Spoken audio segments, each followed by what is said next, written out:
বন্ধুরা, আজকের গল্প টুনির ছানার জন্মদিন।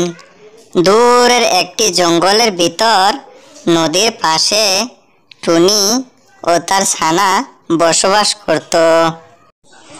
টুনির ছানা টুনিকে বলতে লাগে, মা মা, কাল তো আমার জন্মদিন, তুমি আমার জন্মদিনে কি উপহার দিবে?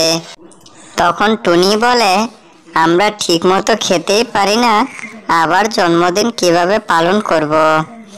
তখন তার ছানা খুব কান্না করতে থাকে আর বলতে থাকে, মা মা, যেভাবেই হোক আমাকে একটি কেক এনে দিতে হবে, আর গ্রামের সকল পাখিদের দাওয়াত দিতে হবে। তখন টুনি বলে, আচ্ছা ঠিক আছে। এই বলে টুনি উঠতে উঠতে সবাইকে দাওয়াত দিতে চলে যায়।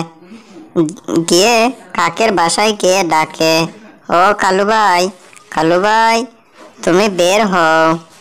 তখনই কাকটি এসে বলে, কি হয়েছে, সকাল সকাল ডাকছিস কেন?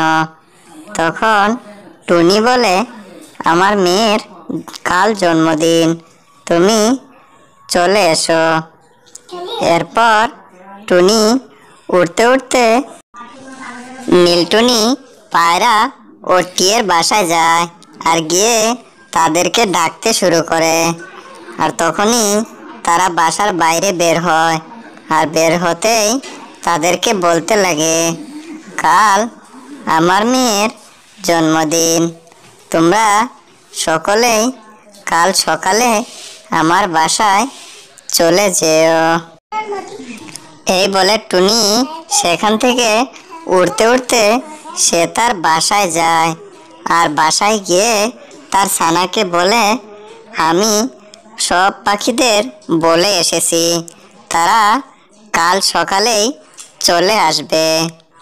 এরপর রাত হয়ে যখনই সকাল হয়, তখনই টুনি ও তার ছানা ঘুমিয়েই ছিল। তখন হঠাৎ তার ছানার ঘুম ভাঙে, আর ভেঙে তার মাকে ডাকতে থাকে। আর তার মা সব কিছু রেডি করে তখন সব পাখিরা চলে আসে, আর এসেই তাকে বলতে থাকে, happy birthday to you, happy birthday to you, happy birthday to you. এরপর টুনি ও তার ছানা সুখেই বসবাস করতে থাকে। তো বন্ধুরা, আজকের গল্প এই পর্যন্তই। আরো সুন্দর সুন্দর গল্প পেতে আমাদের চ্যানেলটি সাবস্ক্রাইব করে